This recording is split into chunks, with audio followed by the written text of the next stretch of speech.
"We're done." That's what my fiancé said after our latest fight. She thought it was just another argument and I'd chase her like always. Not this time. I called my lawyer. Within 36 hours, her life started to unravel. One booking, one bank account, one condo, gone one by one.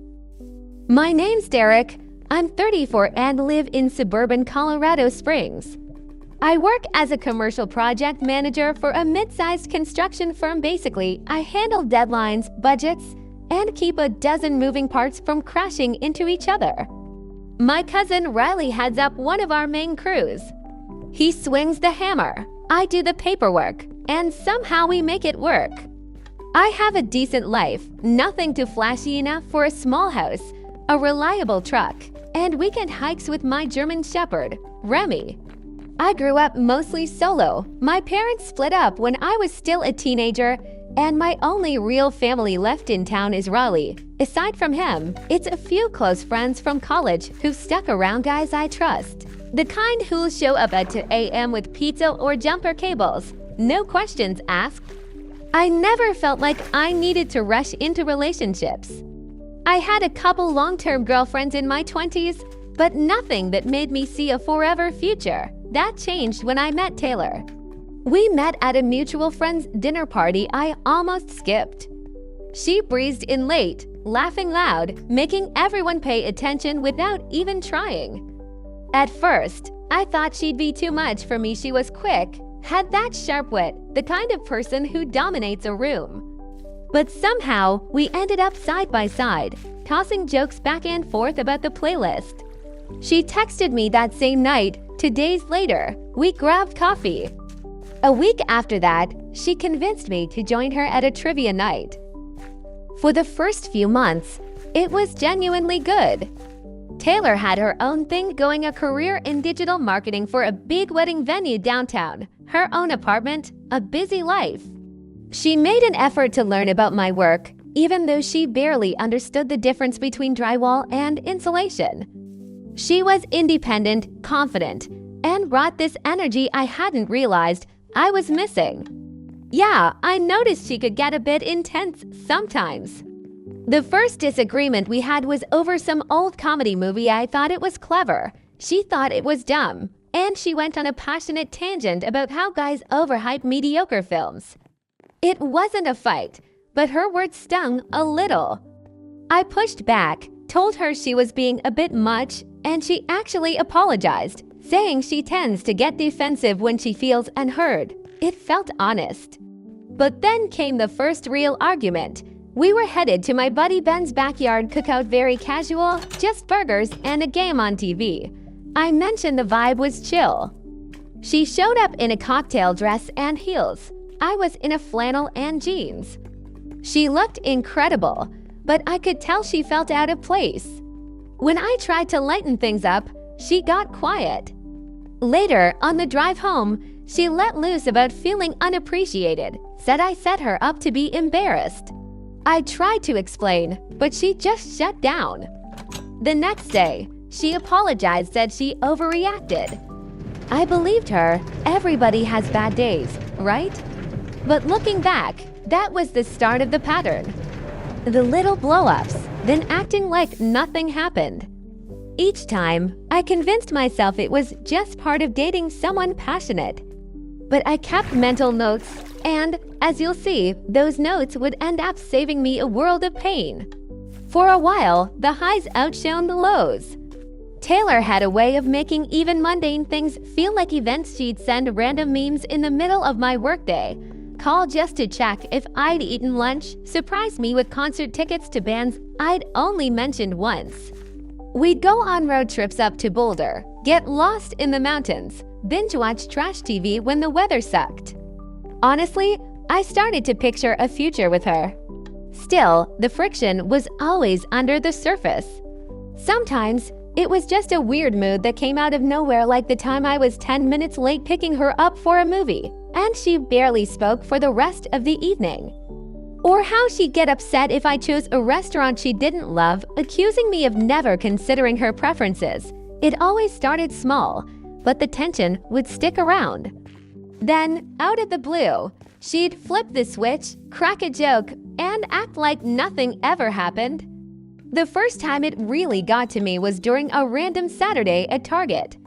Taylor spotted this massive lead vanity mirror price tag, $200. We weren't living together, and money was tight since we were saving for a vacation. I asked, "Are you sure you need that right now?" She glared at me like I'd just insulted her intelligence. "Wow, Derek, so now you're monitoring my spending." She stormed off, left me awkwardly holding a cart full of cleaning supplies in the middle of the aisle. 15 minutes later, she returned, all smiles. "Sorry, I got carried away. Let's just grab snacks and go." That became a pattern too. Any disagreement, no matter how trivial, would turn into a mini crisis, only for her to pretend it was forgotten once the drama had passed. I tried talking to her about it a few times, gently asking why she seemed to reset after each argument. She'd just say, "You always focus on the bad stuff. Why can't you just let things go?" Around this time, I started keeping an actual notes file on my phone. Nothing crazy, just little reminders so I wouldn't feel like I was losing my mind. I mentioned it to Riley once. He didn't sugarcoat it. If she's this volatile now, what's it gonna be like if you're under the same roof? I didn't have a good answer. Despite the red flags, there were still great days. Taylor was affectionate, supportive in her own way, and genuinely made me laugh. After a few months, I started thinking seriously about proposing. It wasn't that I ignored the issues, I just thought maybe time and commitment would mellow her out. Everyone says relationships take work, right? I planned something simple for the proposal.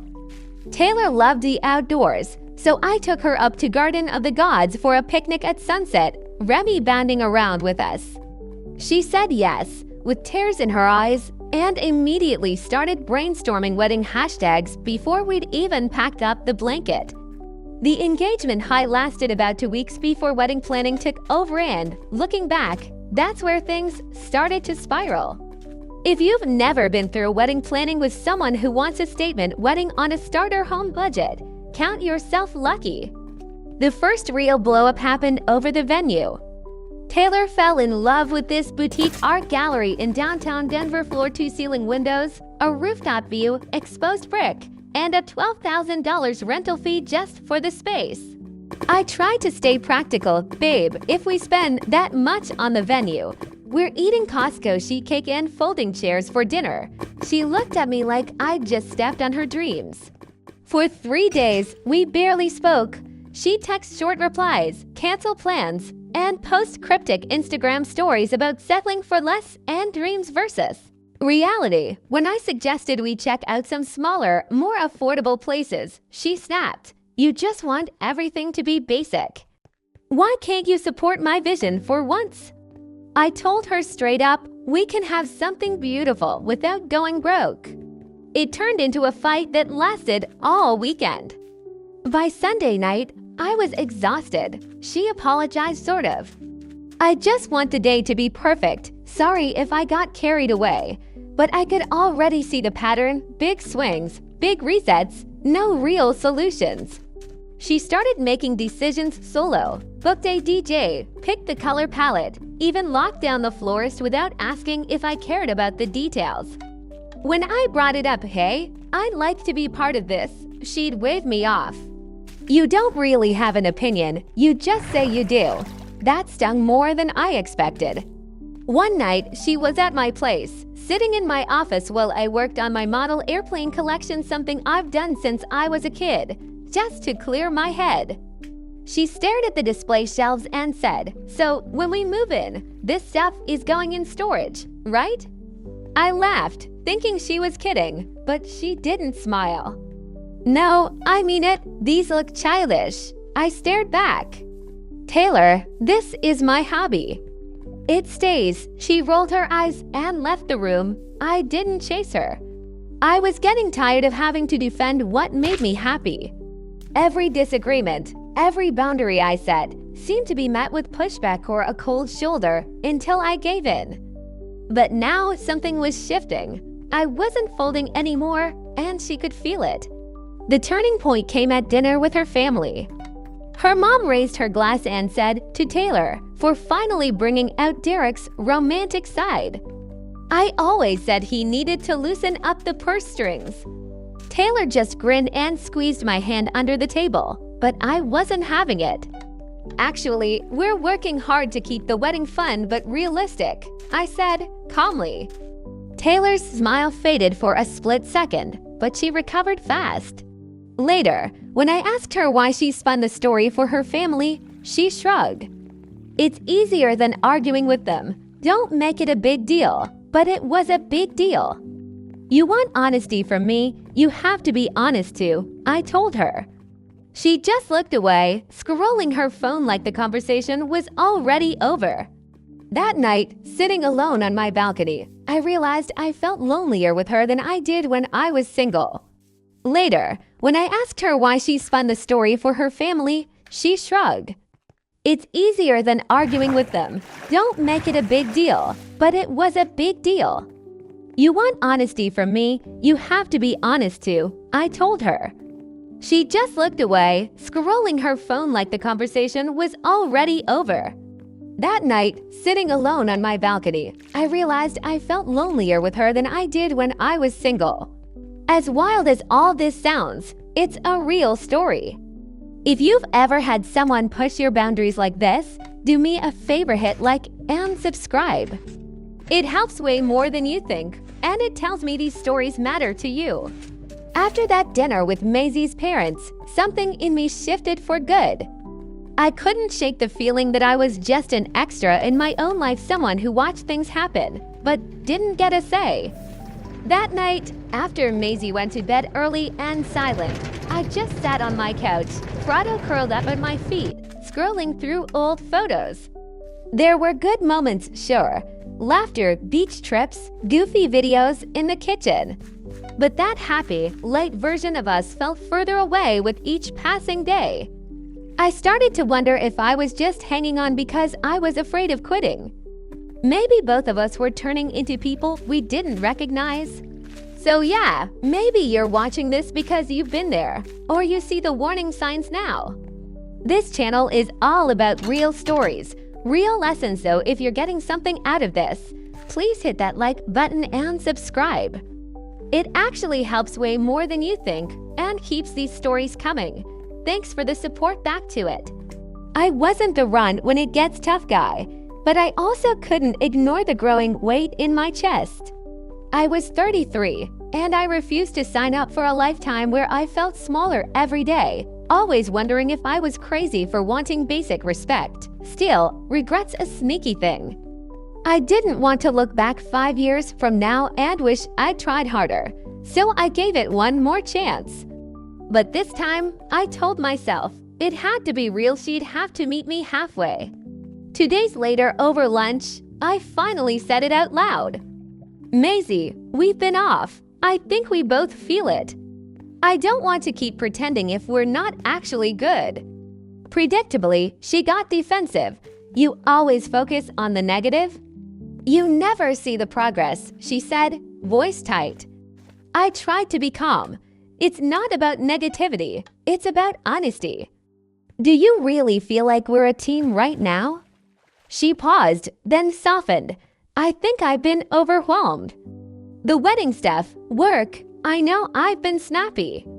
But it doesn't mean I don't love you. I nodded. I believe that. But love isn't the issue. Respect is. She looked away, chewing her lip. I suggested, let's take a step back. No more wedding talk for a week, just us. No planning, no budgets. We just reset. To my surprise, she agreed. And for the next week, things were good, actually good.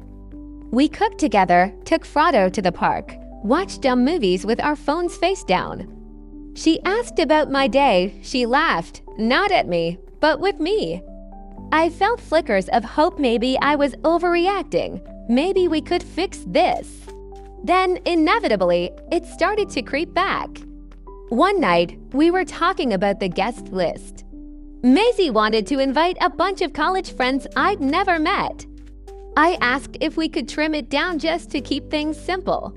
Her face darkened. "Why do you always try to control everything?" she snapped. "I'm not trying to control, Maisie. I'm trying to coordinate. There's a difference."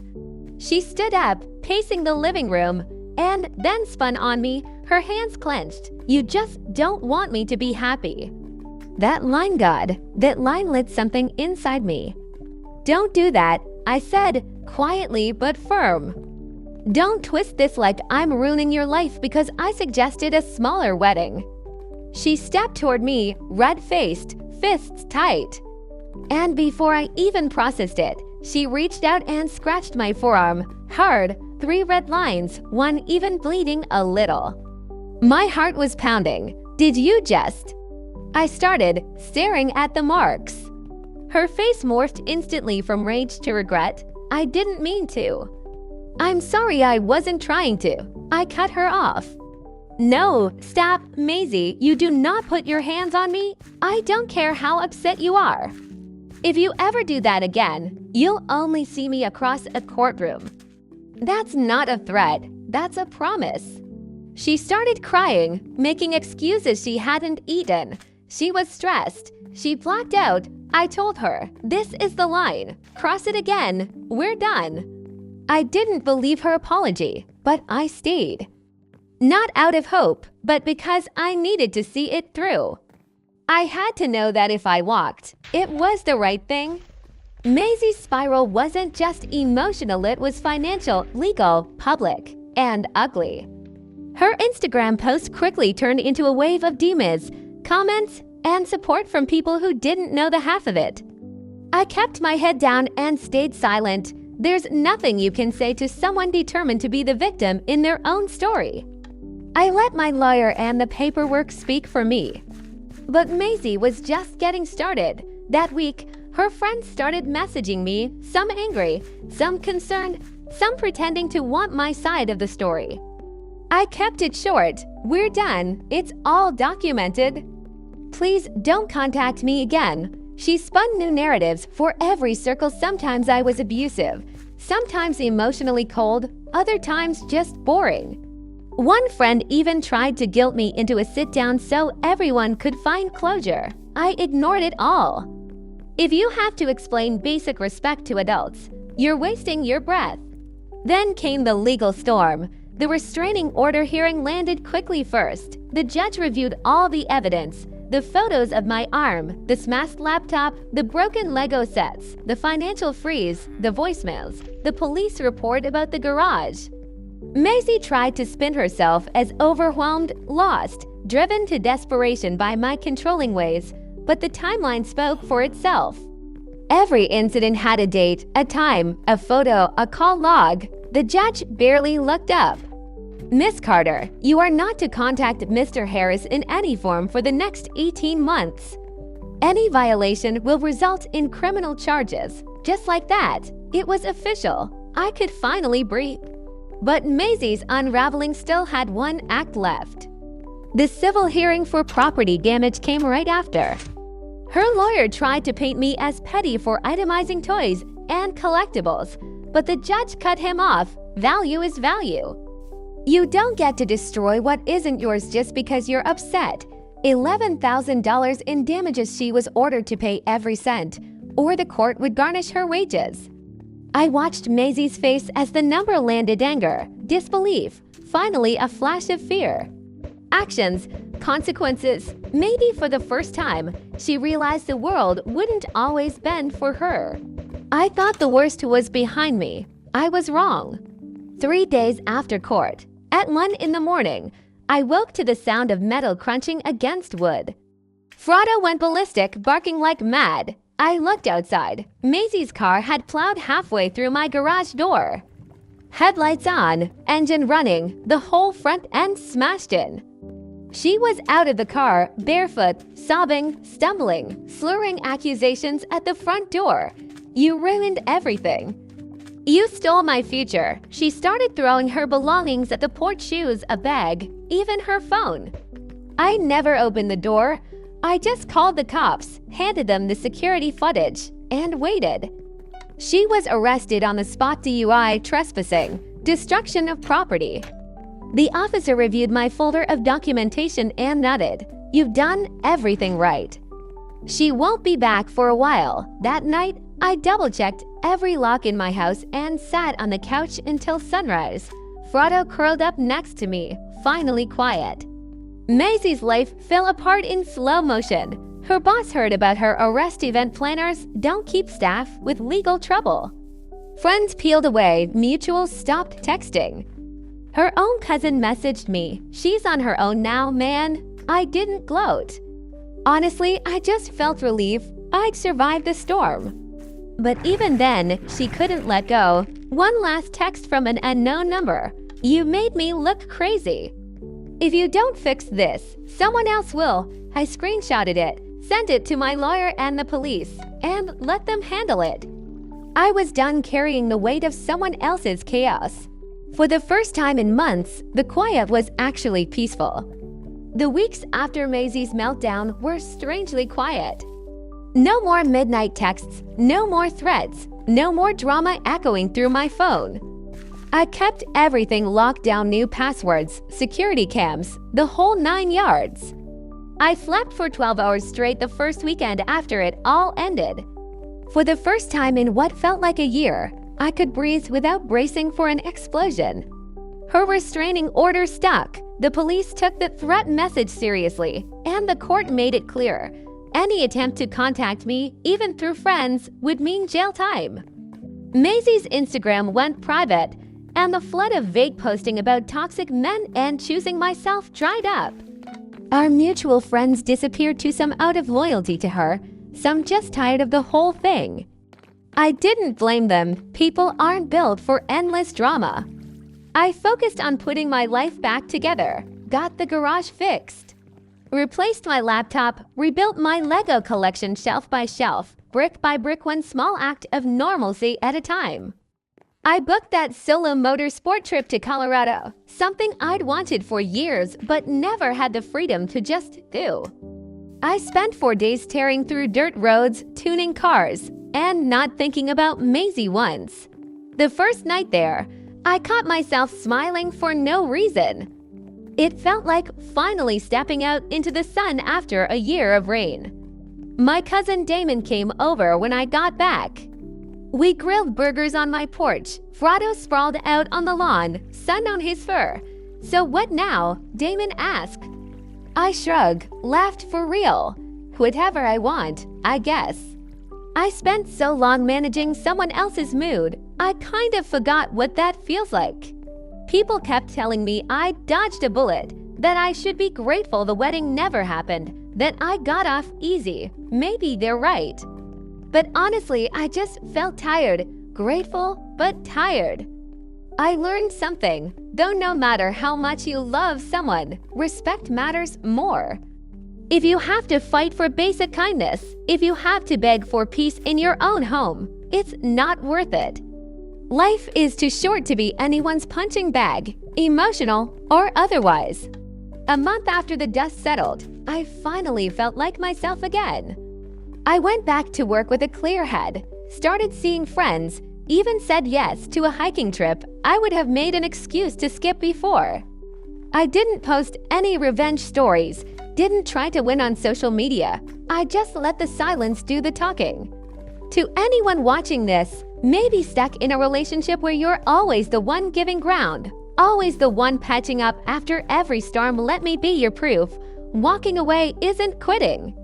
Sometimes it's surviving. Sometimes it's the bravest thing you'll ever do. Don't wait for a disaster to remind you what respect feels like.